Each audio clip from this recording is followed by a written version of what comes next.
so I'm not echoing so badly. Today we're just going to do a quick training on, it's kind of more of an informational thing than a training. We're, as you know, the Preplan Committee has been working to try to roll out a plan to get our pre-plans all updated and to start doing some new pre-plans. We're way behind the 8 ball, is that the right expression, for getting some of our buildings pre-planned. Got some particular target hazards in the area that we really need to be getting on here. So we've put together a plan. It's taken a little while to get it out because of various other things that have come up on the department. But today we are going to roll that out and kind of present it to you and let you know our plan for attacking this. Okay. All right, so today what we're going to go over is, first of all, a definition for target hazards as they pertain to pre-plans.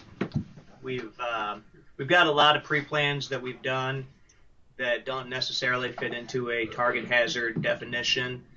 Not necessarily all commercial facilities are target hazards.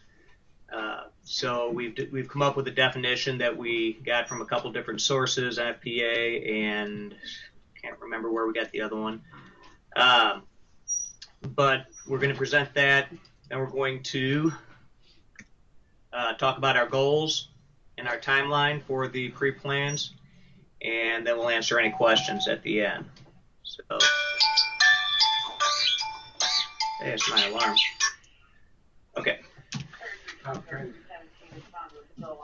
Ooh, there's a lot of people in here. So, target hazard, the definition that we've adopted is a hybrid.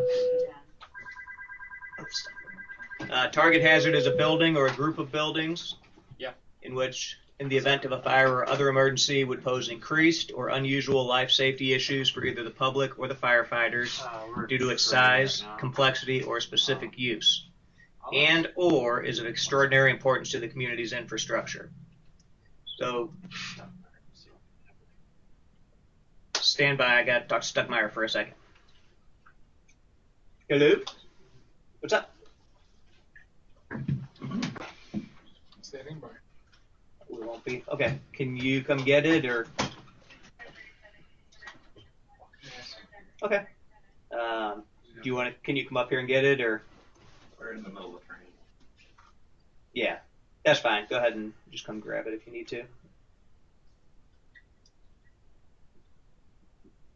Sounds good. Thanks, sir. All right. Sorry about that, guys. So, as you see in the definition there, our target hazards are going to be initially at least aimed at ones that are, because of their size or the things that they carry there, or whatever the business is, if it's something that's of unusual life safety for either us or the public. And then the other thing is if it's of extraordinary importance to the community's infrastructure.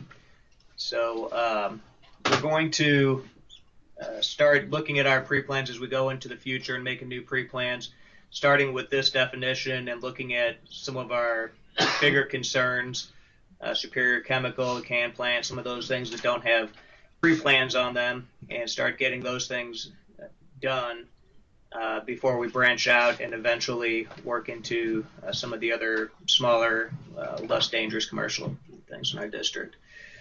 So our goals, we start off with where we are now. We've got 159 pre-plans. Some of our more pressing target hazards have no pre-plan at all, as I just alluded to. Many of our pre-plans are outdated. We have pre-plans for some buildings that don't exist anymore, or the occupancies have at least changed. Some of our current pre-plans are not necessarily target hazards, according to our new definition. And we have many discrepancies between plans in the tablets and plans in the books. As most of you know, we do have the pre-plans on the iPads now, and they don't necessarily match the ones that are in the books. And so that's going to be the first part of our assignment, and I'll go into that here in just a little bit, but we're going to try to get those matching up. So that's where we are. Where we want to go is we want all plans to be identical between the tablet and the book. We want to coordinate updates and new plans with your shift rep. So Bolin is A shift. Wait a minute. C. Bolin is C shift. I am B shift, and then Or would be A shift as far as your shift reps. And we'll just kind of be the people that you'll go to as far as coordinating pre-plans, which ones we're getting done. As you finish drawings, you'll be forwarding them to a folder. We're not going to get into that today, but you'll be forwarding those to a folder that I will look at and then forward those to be distributed to everybody else. New pre-plans to be done according to the definition and priority. Begin routine by which we are continually updating current plans and creating new ones. So there's going to be an ongoing process. What we're shooting for is to have the pre-plans updated every year. It's kind of a lofty goal, but we're aiming, that's what we're shooting for. And so the current ones would be getting updated annually, and then also creating new ones as we go along. And once we catch up with some of the more pressing target hazards, it won't be so cumbersome. And then the other things, we want to have all current pre-plans updated by the end of the year, not 2016. So by the end of next year, hopefully we'll get all of our current pre-plans updated. So here's our timeline. January and February, all crews are going to be working on tablets and book comparison, and we're going to go into that in more detail in just a second. So that'll be January, February. March, we'll have a shift meeting, and we'll have a training on using the drawing program, using the data entry program, and how we're going to do all of that. So that'll be March and April. So for March and April, we'll be doing the training and then assigning 2 updates per company. So you get 2 planes. You'll get to go out, look at the buildings, take it, do a fresh drawing of it, and get some practice in using that program. And then in June, we'll meet again, and we'll have a shift meeting to answer any questions, see how things are going with this, and then we'll start assigning monthly updates to individual companies. And again, hoping to get all those pre-plans done by the end of the year, updated pre-plans anyway. So we have 159 pre-plans, and we've got 15 companies working on those. We're updating 2 of those a month. We're getting 30 updates done a month. We should be able to knock all those pre-plans out by the end of the year. So January and February, each crew at each house is going to go through all pre-plans on both the tablet and the books. Now this sounds like it's going to be a lot of redundancy, and that's because it is going to be a lot of redundancy. We talked about it, and the agreement was that it's not going to be a real tough assignment. You're just going to be going through the pre-plans in the book, looking at the ones in the tablet, seeing if it's the same drawing, a different drawing, making some notes on a Google form, and forwarding those in. And so we want each crew at each engine house to go through every one of the 159 plans that we have and compare those and fill out forms on it. So sounds like a lot to do, but it won't be hard, I promise. Okay, so I just want to give you a quick rundown on the what we want you guys doing, each company at each engine house, going through the pre-planned book and the pre-planned tablet. And what we're wanting is that every crew at each engine house to go through every one of the pre-plans. And we're doing that for a couple of reasons. One is that we want to have redundancy. We want to have people looking these over and pointing out the differences in between the two. And then secondly, and maybe most importantly, is just to give everybody just a good overview of the pre-plans that we do have already that are in there. You can even spend a couple of minutes looking at some of them as you go through. But more just to get an idea of what buildings we have pre-plans on.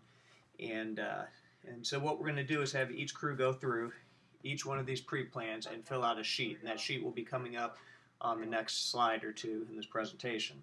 So pull out your tablet and your pre-plan book. Now when you're going through these pre-plans, you're going to notice that in the book, of course, they are all in numerical order. 1 through, I think it was 159. In the tablet, however, they are not in numerical order. They're in there according to address numbers and street names.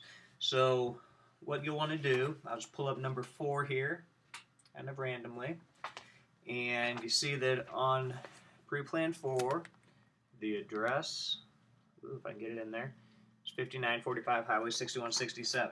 So if you go onto your tablet, and you just go up there and you click your little search magnifying glass there, and then just type in, you can just type in, most of them just putting in the numerics is going to get you there. So 5945, hit enter, brings it right up. Okay, so that's the only pre-plan that has the address of 5945 on it. You can open that up. I'm going to shrink it down a little bit here so we can see it. Okay. So at first glance, when I look at these, I see that the building drawing looks like it's pretty much the same. I haven't looked at it really detailed, but it looks like it's the same drawing. What is different, however, is that on the tablet up here, you've got this information bar going across the top. Okay, so you're going to find that being the only difference in many of these, and some of it you're going to have the information on the page but not on the tablet, and then like this one is vice versa, the information bar is on the tablet but not on the page. Bam. Okay, so then you would just simply go to your Google form that we're going to show you here in a second, fill out that you have a discrepancy in that the information bar is not on the top of the page on here, and then we will make that change as necessary. But that's all we're looking for, guys, is just differences in these pre-plans. A lot of them you're going to find that the pre-plan that's in the tablet is going to be an older version than the one that's in the book, or vice versa. So you can simply look down here at the bottom, whether it's on the tablet or on the paper one, and it'll have the date and who made that pre-plan. And you can look and see, and on that Google form you'll see where it says they do not match, and the tablet is newer than the book, or the book is older than the tablet. You just check the appropriate one. When we get finished with these, after all the crews have gone through all of these, we're going to sit down as a committee and go through, and then it'll become time to assign crews to do some updates on the pre-plans. So I hope this was helpful, guys, and thanks for your upcoming help in getting these pre-plans done. And Google form. So this is the form that you guys will get. We will have a link to it, or we'll have it on our district SharePoint as a form. And so all you'll do is you'll go in, let's do this one I just did, Preplan 56, and B shift, house 5, and drawings do not match.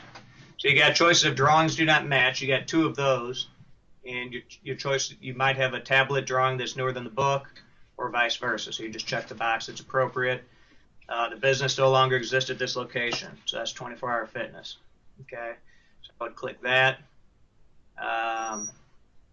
If the pre-plan's in the book but not on the tablet, you click that. If the numbers don't match, 2 different businesses on the same pre-plan number, and here's one, the tablet version does not have it. Okay, so, and then you got other. You can click that. If you click other, then you write your other discrepancy down here. Just try to keep it short. And you're going to click submit. Now, what we receive as the committee, you guys won't have this edit tool up here on the right. But we will. So this is what we receive.